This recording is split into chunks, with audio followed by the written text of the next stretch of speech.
जीवन जीने की कला सिखाने वाली ब्रह्म विद्या गीता। संसार में किस प्रकार रहा जाए, इस संबंध में हमें गीता सब कुछ सिखाती है। गीता हमें सिखाती है कि हम विभिन्न परिस्थितियों में मनुष्य का क्या कर्तव्य है। अपने कर्तव्य कर्म को पहचानने के बाद व्यक्ति को पूरे दृढ़ संकल्प से सफलता, असफलता, हानि, लाभ, सुख दुख की चिंता किए बिना अपने कर्तव्यों का निर्वहन करना चाहिए। ईश्वर पर दृढ़ विश्वास रखते हुए मनुष्य को अपनी हर परिस्थिति का डटकर सामना करना चाहिए। परिस्थितियों से भागना नहीं चाहिए। परिवर्तन ही संसार का नियम है। संसार के जितने भी संबंध हैं वे सब के सब बिछुड़ने वाले हैं। जिसे तुम मृत्यु समझते हो वही तो जीवन है। न ये शरीर तुम्हारा है, न तुम शरीर के हो। ये शरीर अग्नि, जल, वायु, पृथ्वी और आकाश से बना है और इसी ही में मिल जाएगा। जिस प्रकार मनुष्य अपने पुराने वस्त्रों को त्याग कर नए वस्त्र धारण करता है, उसी ही प्रकार जीवात्मा पुराने शरीर को त्याग कर नया शरीर धारण करता है। अतः गीता सिखाती है कि मनुष्य को संसार के साथ अनासक्ति और परमात्मा के साथ नित्य संबंध रखना चाहिए। मनुष्य को संसार में कमल, रबड़ की गेंद या एक मुसाफिर की तरह रहना चाहिए। जैसे कमल का पत्ता जल में रहता है पर वह जल से भीगता नहीं है। जल उसके ऊपर मोती की तरह लुढ़कता रहता है। इसी तरह रबड़ की गेंद फुदकती रहती है पर कहीं पर भी चिपकती नहीं है, परंतु मिट्टी का लौंदा जहां रखो वहीं चिपक जाता है। इसी तरह मनुष्य को ममता का त्याग कर संसार में एक मुसाफिर बनकर रहना चाहिए, जहां कुछ समय रहकर उसे वापस अपने शाश्वत घर को लौट जाना है। इसी भावना से रहने पर हम संसार में कभी भी नहीं फंसेंगे। यही संसार में रहने की कला है। मनुष्य योनि कर्म योनि है। भगवान श्री कृष्ण कहते हैं, हमारी हर बात कर्म पर ही टिकी है। हमारा सुख, शांति, भाग्य, योनि और मोक्ष सभी कुछ कर्म पर ही निर्भर है। इसलिए मनुष्य को प्रत्येक कर्म अत्यंत सावधानी के साथ सोच समझ कर करना चाहिए, क्योंकि मनुष्य का निर्माण भाग्य नहीं, उसकी कर्म शक्ति करती है। सारा संसार कर्म में है। निष्क्रियता साक्षात मृत्यु है। काम की पूर्णता में ही जीव को आनंद मिलता है। उत्साह के साथ कर्म करो। कर्म करना मनुष्य का कर्तव्य है, पर यह कर्म निष्काम भाव से होना चाहिए। मनुष्य अपने कर्मों द्वारा भगवान की पूजा करके मुक्ति को प्राप्त कर सकता है। अज्ञानी मनुष्य फल की आसक्ति से कार्य करते हैं। ज्ञानी मनुष्य लोक हित की इच्छा से आसक्ति रहित होकर कार्य करते हैं। भगवान श्री कृष्ण ने कहा है, कर्मण्य वारस्थिके मां फलेषु कदाचन मां कर्म फल हेतु भूर्माते संगोस्तु कर्महानि। कर्म करने में ही मनुष्य का अधिकार है। कर्म फल में कभी नहीं। कर्म फल परमात्मा के हाथ में है। इसलिए मनुष्य को कर्म करने पर ही ध्यान देना चाहिए। मनुष्य को यह सोचना चाहिए कि परम आत्मा यानी परमात्मा सबके हृदय में विराजमान है और वे हमसे जैसा करवा रहे हैं हम कर रहे हैं। भगवान श्री कृष्ण कहते हैं, आसक्ति त्याग कर सफलता असफलता की चिंता छोड़कर अपने कर्तव्य कर्म का पालन करो। मनुष्य समस्त कर्मों को भगवान को अर्पण कर दे तो संसार में सुख भी मिलेगा और परमात्मा की प्राप्ति भी होगी।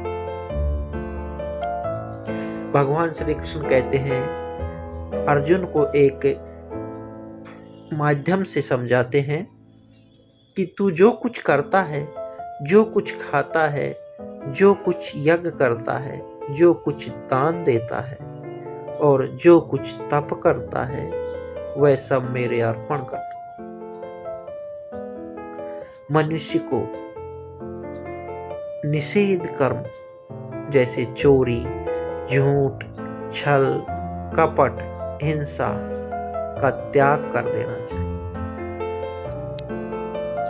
परमात्मा की प्राप्ति और सुखी व स्वस्थ जीवन के लिए गीता मनुष्य को नकारात्मक दुर्गुणों से दूर रखकर कर्मठ, उत्साहवान और प्रसन्नचित्त रहने की शिक्षा देती है। क्यों व्यर्थ चिंता करते हो? किससे व्यर्थ डरते हो? कौन तुम्हें मार सकता है?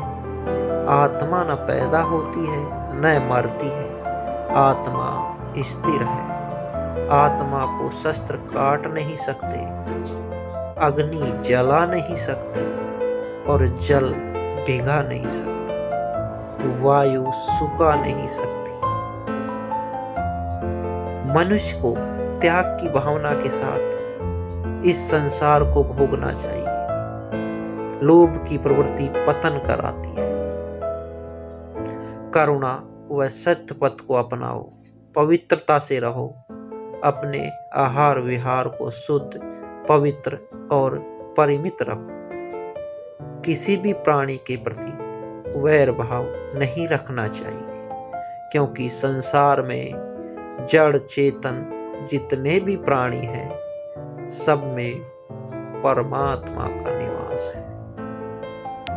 ना किसी से दोस्ती, ना किसी से वैर, ना किसी के सिरधनी, ना किसी की बैर। प्रसन्न चित्त रहने से संपूर्ण दुखों का नाश हो जाता है। ईर्ष्या का सदैव त्याग करो। जो राग द्वेष नहीं करता, उसको भगवान ने अपना प्यारा भक्त बताया। हमें जो कुछ भी मिला है वह सृष्टि से मिला है, इसलिए उसको सृष्टि की सेवा में ही लगा देना चाहिए।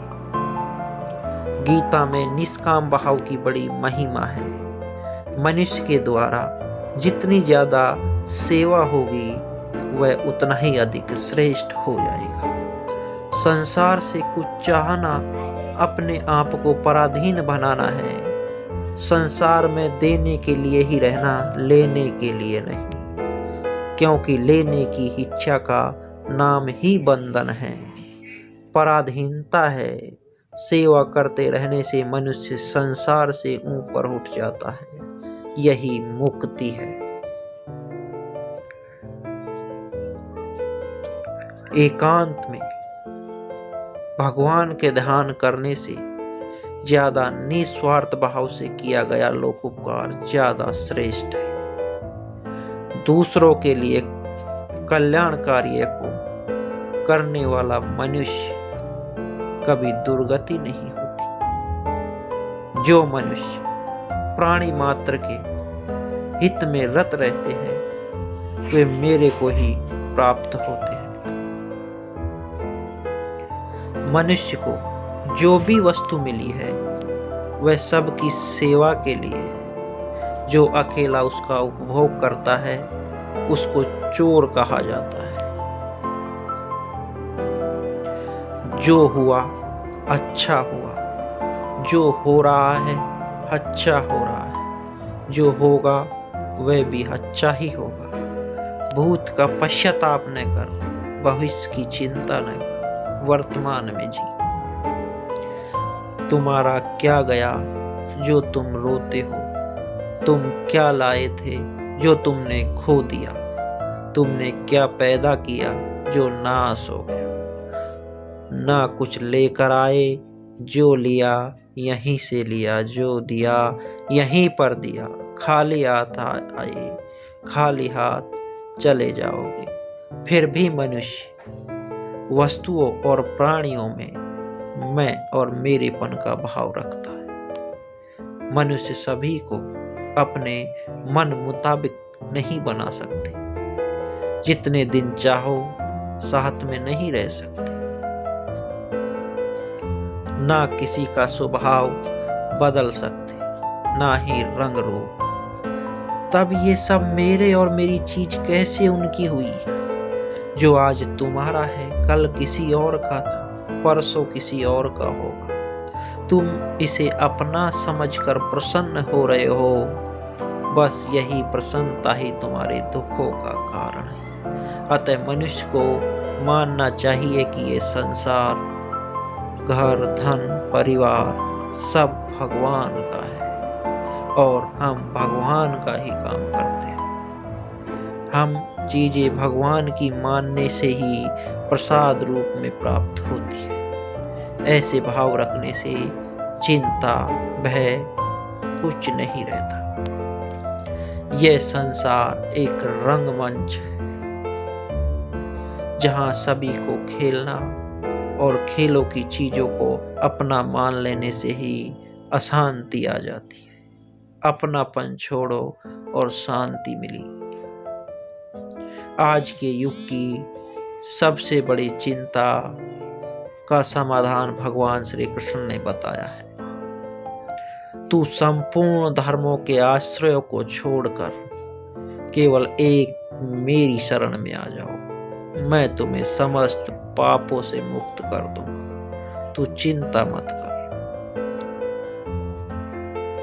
भगवान की शरण में जाने का अर्थ है श्रद्धा पूर्वक निष्काम भाव से भगवान की आज्ञा का पालन करना, उनके गुण व स्वरूप का चिंतन करना। हमारे कर्मों के अनुसार जो सुख दुख आदि को प्राप्त होता है उसमें सम रहता है। अपने आप को भगवान के अर्पित करो। यह सबसे उत्तम सहारा है। जो इस सहारे को जानता है वह भय, चिंता और शोक से मुक्त रहता है। तू मेरे परायण होकर संपूर्ण कर्मों को मेरे अर्पण कर दे। तू मेरी कृपा से संपूर्ण विघ्न बाधाओं को तर जाएगा। मेरे परायण हुए जो भक्त संपूर्ण कर्मों को मुझे अर्पण करके अनन्य भाव से मेरा भजन करते हैं, उनको मैं स्वयं संसार सागर से उद्धार करने वाला बन जाता हूँ। मुझे भजकर लोग स्वर्ग तक की कामना करते हैं। मैं उन्हें देता हूँ